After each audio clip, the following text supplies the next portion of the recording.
Nah, nah, nah, nah, nah, nah, nah, nah, nah. And we back once again. It's the show. It's your boy KD-DAWiZ. I'm with my co-host. WavY, what's happening? Let's What's, get into it. Game two. what's good, family? Let's get it. Yeah, man. It's this game. Honestly, it was still entertaining, even though it came to a blowout towards the end. Mm. But it was still pretty entertaining for the most part. It was. I kept on wanting to look away, but you never know when they gonna come back. No, the Pacers is a 48-minute team, and you got to be ready because there were a couple times where they cut the lead from 23 to like 13 or 8. And then it was moments where I'm like, oh shit, it's about to happen all over again. Yeah, I but kept getting them chills. but man, well, let's get into this game though. It's not too much to kind of go off of, but it played a pretty good game. OKC shot 48% from the field, while only Pacers shot 45% from the field. I think the difference really was in the rebounding. OKC had 43 rebounds total, and 32 of them came out with defensive rebounds, so they were really limited to shots, while Pacers only had 35 rebounds in total. Mm. So like that, you can tell right there that limited a lot of their shots right there for them going forward. And I thought that was a pretty big thing why they didn't make too many second chance shots or even get the second chance shots. They needed to Yeah. be effective. But man, SGA led the team with he had 34 and Chet had 15. Chet showed up Yeah. to play Chet yesterday. showed up. Chet showed up. I've been saying it, and I was like, there he go. That's that man. He came out ultra aggressive, which was really good to see. Really trying to assert himself in the game. And they went back again with the small lineup. Did you see that? Yeah. I think Casey Wallace uh, made me shut up because he proved his point yesterday. Yeah, okay. he proved his point on the defensive side where I thought it may be a little bit more of a liability just because of his height and things along that lines. But he made up with it with the defensive pressure. And I thought that was really great by OKC and how they did it the whole night against the Pacers. Yeah. The pressure, the on-ball pressure, and then the half-court pressure they were putting on the Pacers was ridiculous. Hallie Hey. got like one or two turnovers off of that, like half-court, over and back in half-court, which was crazy to see. Yeah, You it's just rarely like the see, turnover. yeah, it's rare that you see something like that. So it was just interesting to see how much pressure they were actually putting in the game and on the on-ball defender too as well. Yeah. For me, OKC's MVP was Caruso. He did his thing yesterday. Hey, I didn't want to get to that yet, but the bandit with the bandit, Hey, I'm a he was fan. ready. I'm a fan. Yeah, he was definitely he showed up, showed out. He had 20 points off the bench, man. Mm.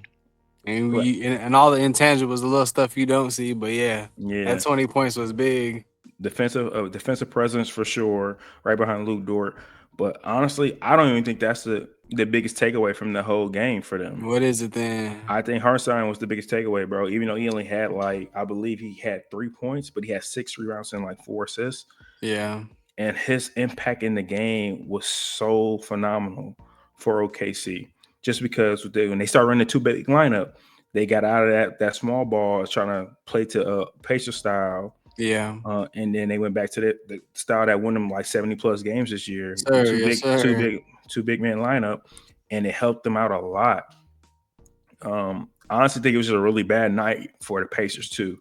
Oh, for 'Cause sure. I don't expect them to play that bad at home. Nor the role players. No. And if you're the Pacers, you walk out of there feeling good. Like nobody expected you to win game one. You are not Oh, supposed for to win sure. game one. Um, you had an opportunity with game two, but you don't feel bad about any of this. You go there and you really want to win game three. You don't want to go there and lose game three and have to win game four. You want to go there and win game three. Um, they've lost, and Hallie, he's played bad. The first half for 2 games in a row, he's acknowledged it. So you got to be looking for him to. You got to be thinking that his mindset is going to be aggressive next Yeah. game coming out the gate. And with Obi Toppin only having 3 points off the bench, bro, and Oh wow, Benedict only having 14. I think Toppin may be the key difference in this series or his shooting. yeah, I think he can shoot them into some pretty good situations. and he's not getting enough credit for how well he is shooting the ball either. He's shooting the Yeah, ball really well. I was Uh, very surprised yeah, in the but earlier series. he's never been known as a shooter. He's always been known as that athletic wing guy, really just slash to the hole and dunker. But now that you're seeing a little bit more his repertoire and what he actually can do with the ball in his hand and score, Yeah, he's becoming more and more of a moneymaker. To be honest, to be real, like he really making a yeah, name for himself in this finals, where he knows it or not. I think he's definitely one of those guys who you got to be watching the next few years. I say to be on the like high request list for people for teams yeah, for yeah. sure. But I had three big takeaways from this whole game, man. One, the two big lineup for OKC is going to be vital for their dominance in this series. Mm, If they do not do this two big lineup or keep it consistently in the rotation somehow, they will lose to Indiana trying to yeah, play that fastball lineup. And two, the physicality for both teams. Um, it's just about who's gonna get the benefit of the whistle. I think OKC was allowed to be a lot more handsier and a lot more physical with the Pacers at home, yeah. but I don't know if that's going to be the same way away because a lot of those fouls that the Pacers got, I don't think they would have got if they were at home, Right. and a lot of those fouls that they didn't call on KC, I think they might pick up in Indiana. Yeah. It's all about who's gonna get the benefit of the whistle more than anything, and who can allow their physicality to kind of dictate the pace of the game. Because if Indy gets to dictate the pace of the game, it's gonna be rough. Yeah. Gonna have that It's, crowd behind him too, but something that we haven't really seen, I would say, is like any of the bigs getting in foul trouble like that. So it's just gonna be yeah, something to watch for. It's probably gonna happen eventually. yeah. Miles Turner, I think he figured something out What is that? in that third quarter. The way he was scoring the ball, he really got himself rolling. I think he might have figured something out against Chet a little bit, and how he can kind of beat him with the three ball and really trying to using it to his advantage, and then honestly taking that rip through hard way middle to the left hand with his left hand going down the middle, and then pivoting back towards his right with that hook shot he does every once in a while, or the up and under, or he might just go thrash it in like he did the other night too. I was gonna say, yeah, I was gonna bring that up. Honestly, yeah, I think Siakam and I think Turner, they gotta be more aggressive. They gotta go at Chet, they gotta go at Hartenstein. They gotta expose them. Even if Yeah, they're getting their shots blocked, like they can't back down because they gotta draw fouls. And I was gonna say this about SGA. They really gotta like switch on to him and make SGA play defense. I know we know he's gonna score, but you really gotta make him work on the defensive end too. yeah. I He got haven't a been couple seeing that. steals. He got a Yeah, couple steals like on the backside of things on the defensive side. That's when he's not the on ball defender, really just raking at the ball. And I think some of those where he did get the one or two, he got the ball pretty clean. But some of yeah, the other ones he got were like, yeah, this might be a foul if they if they repping it a little bit differently. But yeah, I definitely agree. But the way they play defense is that nexty movement where they slide everybody over and they just keep constantly rotating guys. And okay, like the rotation's kind of weird on how to do it. But it's at normal for the most part of it. But I do think it works very benefit for them because it speeds up the pace they need. It gives them the pace to they have to play at, and it gives them like the multiple bodies guys need to see. I just don't think they just rotated clean or good yesterday though. yeah, And mm, my third biggest takeaway is Holly has to be more involved in the beginning of the games. has to. He had 17 yesterday, but a lot of that came in like in the garbage time. Yeah, He only had like 6-3 and I think three going in midway through the third quarter, which is not acceptable. yeah. He gotta have at least about 15 going I into halftime. In all honesty, bro, if he had 8 and 7 assists going at halftime, I would be okay with that. That means you're being like you're involved. You're very Yeah, effective being in the play. I think his biggest problem is he tries to let everybody else get their rhythm first when he needs to be the tone setter and the pace setter for everything, yeah, getting everybody involved going forward. Because I think if he comes and gets downhill immediately and starts kicking and driving, that opens up shots for people like yeah, Neesmith and Name Hart. Because I think they can knock down the shots when they get them. It's just about they're not getting the best or cleanest looks. yeah. OKC has a constant bucket getter. Like when they need a bucket, like or when it's like short shot clock, SGA is gonna get that bucket. Indiana needs that. You know, you're questioning: is it going to be Turner? Is it going to be Siakam? Is it going to be Halliburton? Like Halliburton got to step up. It could be Siakam, but at this point, like Halliburton's doing all this other stuff. He's got these other accolades. Come on, man, it's your time. Yeah, And he can score though. Like I want to say this. Like I want people to know this. Like don't get it twisted. Like he ain't trying to go out there and score, but he can score though. yeah. He can really score. So like I really hope he puts that on display. And I think when he's not aggressive, it just makes the offense look. It doesn't look as potent, or it doesn't Mm, look as good. yeah, he's the Um, missing ingredient. he really is, and I think he needs to be more aggressive to allow Siakam to do what he does best, to Hmm. play in that mid range game and pick and choose his spots. When he's forced to be ultra aggressive out the gate, like he has to, it doesn't always benefit them. Granted, game one worked in their favor. Holly sat back for most of the game and Yeah, kind of like played his role here and there, and he hit the game winning shot. Kudos to them. They had a good team run. They shot the ball really well from the 3 point, but they're not going to shoot the ball every night. yeah, So those were the moments where he has to pick it up and it has to be better and it has to be more assertive and be more assertive in the offense. Like, hey, it's got to run through me. It has to. yeah, Even though he's not the leading scorer for them, Pascal Siakam is the leading scorer, but the ball's got to be in his hands. He's got to be making the plays to help them score and generate points, to help pick up the pace and get them going. I think those are going to be the two like key things. Whose defense can be played more efficiently and more effectively? yeah, Because right now we've seen one game where the Pacers offense and the defensive tempo they played worked in their favor for game one. Where you see in the game two, OKC slowed down the pace and it got really like handsy and really like super physical. yeah, It worked in their favor. So we know the defense is going to be the biggest part of it all. It's about who can implement their style and who's going to make them adjust to the other one. yeah. And I think this game three is going to be like a really big game of the series because they've played two games. Now people are starting to get comfortable. It's Hmm. tied. It's not we played two games and it's a 2-0. It's tied. Yeah, So we're going. It's tied and we're going to Indy. So it's just going to be a really exciting game three. And just to yeah, this going to be a real defining game. yeah. Game three and game five are always some of the biggest games because Yeah, game three it could be the pivotal swing, and game five can be another pivotal swing, either back in your favor or we're all the way out of it at that yeah, point. And I think those are the two biggest games. But game three has to be a central focus for. I think OKC needs to win game three. They have to in yeah. They order have to, to. to take back home court advantage. I think Um, whoever wins game three wins the series. Because I like I agree. said, it's very even. Um, and like I said, somebody game three is gonna establish dominance. I believe, and we'll see that going forward. Let me ask you this: how do you think SGA looks out there? Does he look more? He looked more comfortable in game two, a lot more comfortable. He Like he did, got to the spots and he was really like starting to be methodical and pick them apart, and how he was like scoring and then only honestly pivoting and finding an open three guy. he came out there on business.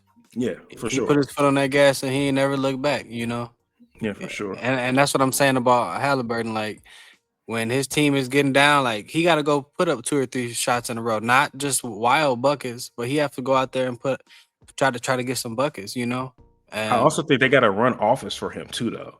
Like oh they don't yeah. run anything for him. No, they really don't, And- right? He just runs up the court and shoots something yeah, or late shot clock or off the dribble when he gets a big.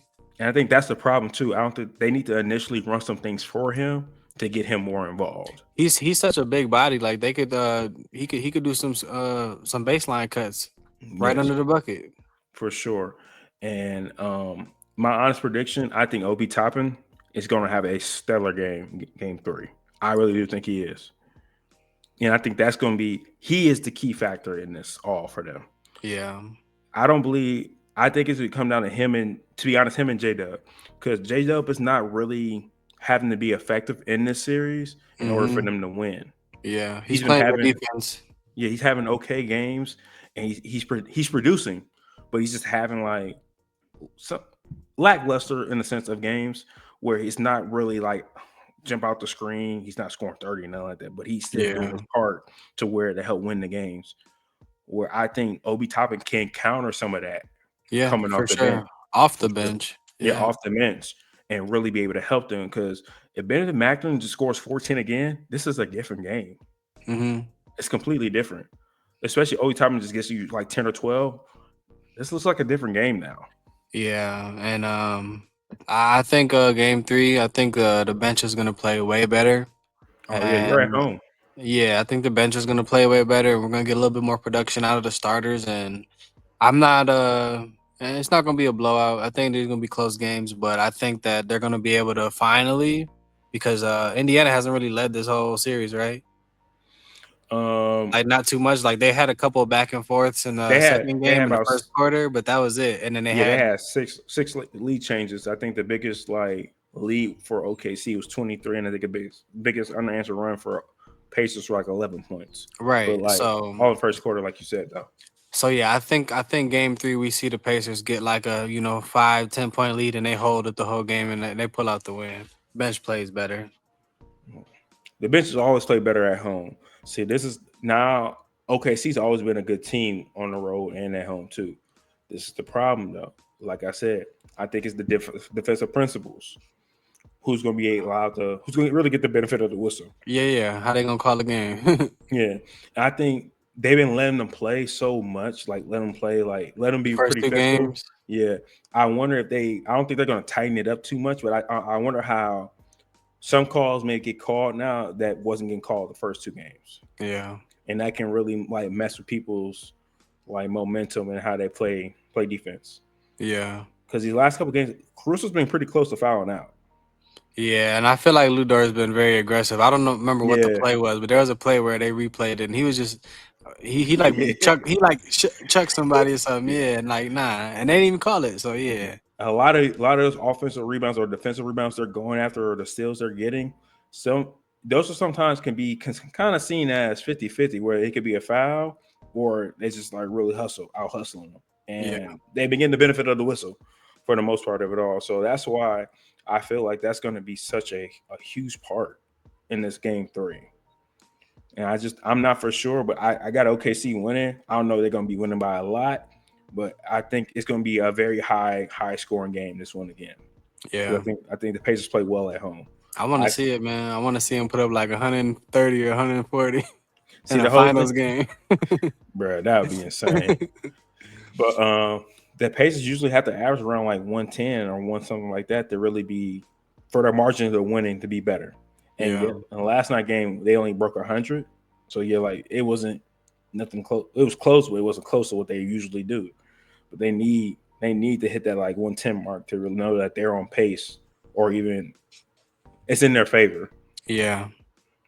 Hey, I'm ready to see some Rick Carlisle, man. What you gonna do, Coach? I'm really starting to like him.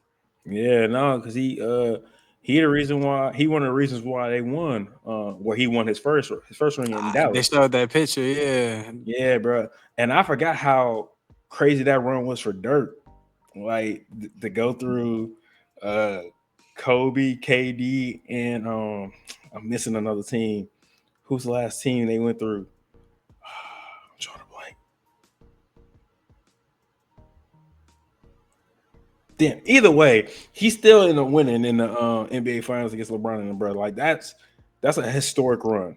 I don't think Yeah. nobody talks about it enough. Like that's just crazy. And that I watched that and the way that Dirk was just they were just feeding Dirk. Yeah, You don't see that in the crazy. NBA today. Nah, you will never see that again. Feed the beast. Yeah, you will never see Ooh, that again. man. But yeah, what's your big takeaway for game three to be successful for the Pacers? Oh yeah, Bench got to show up and Halliburton got to show up. Bench and Hallie. Everybody else is playing pretty decent. I can't complain. But yeah, Bench, Hallie, simple. I definitely think Obi Toppin has to be, like you said, for the bench, has to be aggressive and like knocking down shots. But I think Miles Turner can help He have a set aside. potential. He have Yeah, a potential to bring something that they haven't had the first two games and just be that constant presence down there. yeah. Stepping back from the 3-2, but yeah, The thing is, he can't rebound. That's the problem. I don't He's get it. he he's he's up for contract and he can be easily $150 million dude easily. I just think he doesn't rebound well. But And he does a lot of other things pretty good. But for you to be that tall and you to be that effective, you got to rebound somewhat better. You that's have just to. being in the right position. So that's But a just lot of that's principles. effort. Yeah, that's Right right. position and effort. Yeah. Yeah. But yeah, man, in order for them to be successful in game 3, I don't think they need a lot to go right for them. I just think they need the pace to be at a good tempo. Yeah. If the first quarter is high scoring first quarter, yeah, it might get ugly towards the end of the game. But that first quarter, like anything like it was in game 2, 21 to what was it, 24, something like that. 26 maybe. Yeah. If it's anything like that, it's not it's not looking good. It's Yeah. not gonna be it's gonna be a long night. Yeah. And I think OKC was averaging about 30 points a quarter. So yeah, they gotta come with it. Yeah, bro. Because I say they gotta put up 28 to 32 a quarter, man. they had 5 guys in double figures last night. And Wiggins too. He had a hell of a game. Yeah. Which I'm not He had saying I'm 18. surprised. Yeah. But they saw how they brought Isaiah Joe in early because they tried to match the speed, but he ended up scoring here. He scored 1 point, but he also ended up they ended up switching him for Wiggins. And Yeah. Wiggins ended up being more effective, which I think worked in their favor. Yeah. Like getting downhill. I wonder if it was just Wiggins like that or if Indiana didn't expect it and they didn't really game plan him. I don't think they really game plan for him, but I think They he just didn't had expect it. he had a pretty good game for sure. He had a pretty good game for Yeah. sure. So who you taking game 3, man? OKC, bro. Don't even ask me that. I don't even know why you asked me that. Series. It's a good series. Yeah, I'll be bold, say OKC in 5, won't I? Oh, nah, I hope it goes 6 or 7. Yeah, it needs to go 6 or 7. I hope it goes 6. And like for all the young dudes and all people saying like, oh, it's a boring finals or whatever like that, go watch something else then. I don't care. Yeah, this is hooping. This is good basketball, and It's it's gonna team be something. ball. And like we've been saying, been preaching, the game is changing, and it's always gonna keep changing and constantly evolving. And I think we're just seeing another way of it being evolved, and we're no longer gonna be spoiled by the people we always been spoiled by and always been seeing.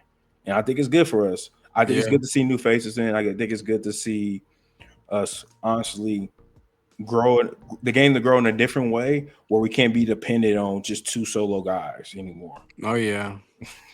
Yep, and you know, so many teams are good now, but back in the day it was only a few teams that was good. Now you just never know. Yeah. It's exciting. It's gonna be really good. And I think this off season it's gonna be crazy, bro. It's It's a gonna be a lot of lot of trade. shakeup. It's gonna be a lot of trades gonna be happening. I think the caps are gonna some teams are gonna get broken apart just because of the second aprons and things along that lines.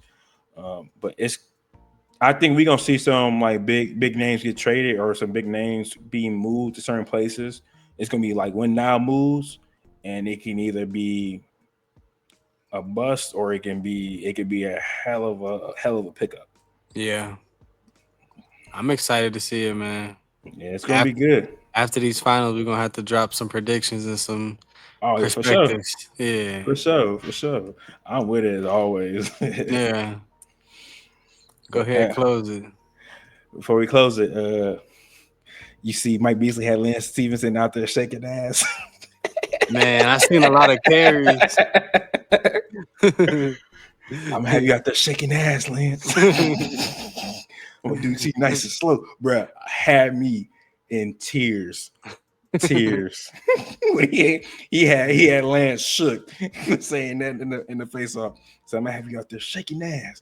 Yeah, bruh, that's some ultra aggressive to be saying. I didn't hear that one.